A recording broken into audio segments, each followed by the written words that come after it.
नाजरीन, आज से 800 साल पहले मंगोलिया से एक शख्स उठा जो 1.5 करोड़ इंसानों को जिसने सिर्फ 10 सालों में हलाक कर दिया, जो इंसानी खोपड़ी में शराब पीता था, जिसकी दहशत और जिसके खौफ से लोगों ने उसका नाम रख दिया था कि इंसानों को हलाक कर देने वाला दीव।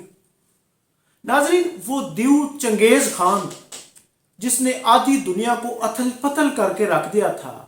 सवाल ये है कि उसकी कब्र कहां पर है, उसकी तदफीन कहां पर हुई है।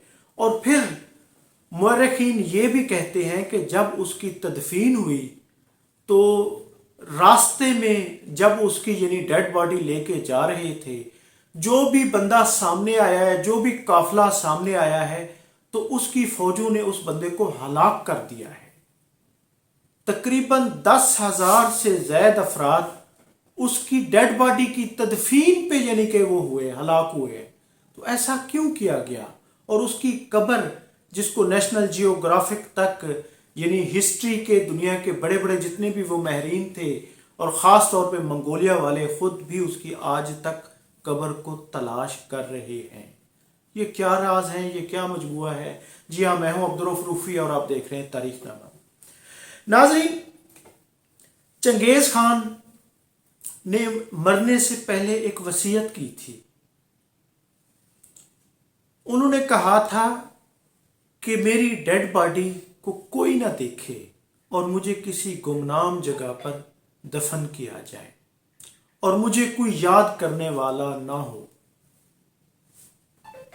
तो मुअर्रिखीन ने, खासतौर पे यूरोपी मुअर्रिखीन ने, उन्होंने ये दावा किया है कि तकरीबन 1000 घोड़ों के यानी कि एक बड़े जंगल में उनकी जहाँ पे उनकी तदफीन हुई, एक सनोबर के दरख्त के नीचे उनकी यानी कि एक बड़ा गड्ढा खोदकर उनको जब दफन किया गया, तो उसके बाद उसको दफन करके वहां जो उसकी कब्र थी उसको 1000 घोड़ों से उसको टॉप कर सीधा कर दिया गया ताकि उसका नामो निशान बाकी ना रहे।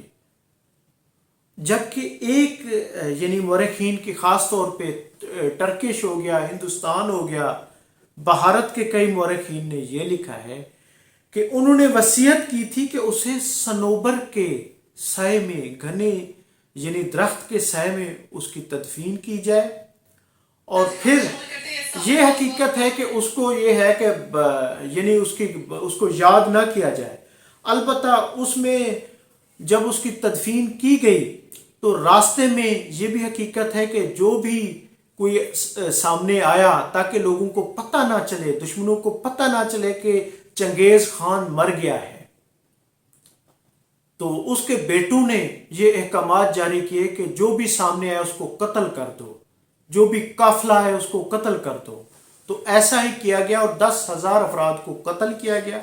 उसके बाद सनोबर के दरख्त के घने पेड़ के नीचे में यानी उनकी एक कब्र खोदी गई, बड़ी कब्र खोदी गई, जिसमें उनका जो अजीज तरीन घोड़ा था उसको भी हलाक करके जलाकर उसकी हड्डियां भी उसके साथ दफन की गई। और फिर क्योंकि उस दौर में तोहमात बहुत ज्यादा होती थी, उन्होंने उसकी तलवार, साथ अनाज, कमान और पका हुआ गोश्त भी कब्र में रखा था। यानी उनका अकीदा था कि ये जिंदा रहेगा, ये जमीन के नीचे ये हमारा देवता है, जिंदा रहेगा। वो भी उन्होंने रखा था। और फिर काफी अरसा तक वहां पे खैमा लगाया था, खैमा लगा के ताकि इर्द गिर्द लोग ये समझे, उन्होंने एक पड़ाव सा बना दिया था कि यहां पर चंगेज खान रहता है। जब वो कंप्लीट उनको यकीन हो गया था कि अब लोग उनके मकासद पूरे हो गए थे, उनका बेटा उक्ताई खान यानी कि वो बन गया था उनका जानशीन, बल्कि उसके बाद हलाकू खान जो उनका पोता था, जिसने यानी कि चंगेज खान से भी ज्यादा फतुहात की थी, खोपड़ियों के मीनार बनाए थे, वो चंगेज खान से भी ज्यादा जालिम था। जब उसका दौर आ गया तो फिर उन्होंने घोड़ों के टापों से उस जगह को सीधा कर दिया गया था। तो नाज़रीन, उसकी कब्र कहाँ है? सिकंदर आजम की कब्र मौजूद है। जितने भी बड़े फातहीन जमीन पर गुजरे हैं سلطان محمود غزنوی ہے، چاہے کسی بھی مذہب سے ان کا تعلق ہے، ان کے یعنی کہ ان کی قبریں موجود ہیں.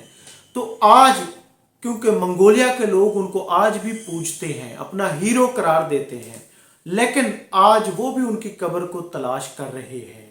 بلکہ 1990 میں جاپان اور منگولیا نے ایک معاہدے پر دستخط کیے تھے کہ ان کی قبر کو، اس پروجیکٹ کا نام تھا گروان گول، کہ ان کی قبر کو تلاش کیا جائے، لیکن وہ قبر تلاش نہیں کر سکے تھے.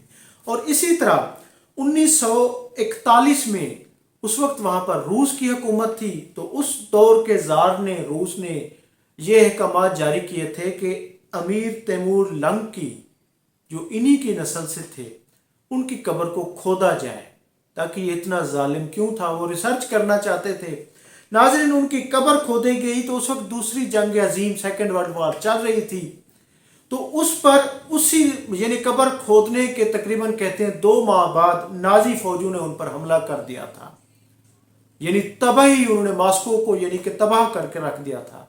تو آج تک منگولیا میں یہ بھی تاثر ہے وہاں کے مقامی لوگوں میں کہ اگر ہم نے اپنے صاحبان کی، وہ جو اس کی تعظیم کرتے ہیں، اس کی اگر ہم نے قبر ڈھونڈ بھی لی، اور بعض کہا جاتا ہے کہ بعض لوگوں کو اس علاقے کا، اس جگہ کا بھی پتہ ہے، اگر اس کو ہم نے کھودا تو بڑی تباہی آئے گی. تو ناظرین، چنگیز خان کی تدفین، جس پہ کہا جاتا ہے کہ 10,000 افراد کو قتل کیا گیا تھا، یعنی یہ یورپی مورخین کا اور پھر انڈیا کے ٹرکش مورخین کا خیال ہے. تو آج تک ان کی قبر جو ہے اس کو آج بھی ڈھونڈا جا رہا ہے. اور نیشنل جیوگرافک نے بھی یعنی کہ ایک دفعہ ایک مہم شروع کی تھی 1994 میں، انہوں نے ایک مہم شروع کی تھی، اور اسے ویلی آف یعنی کہ خان کے نام سے یہ پروجیکٹ تھا، جو ناکام ہوا تھا. اور آج بھی چنگیز خان کی قبر، ان کی تدفین ایک معمہ بنی ہوئی ہے. میں ہوں عبدالرؤف روفی اور آپ دیکھ رہے تھے تاریخ نامہ. بہت شکریہ. Thank you. اللہ حافظ.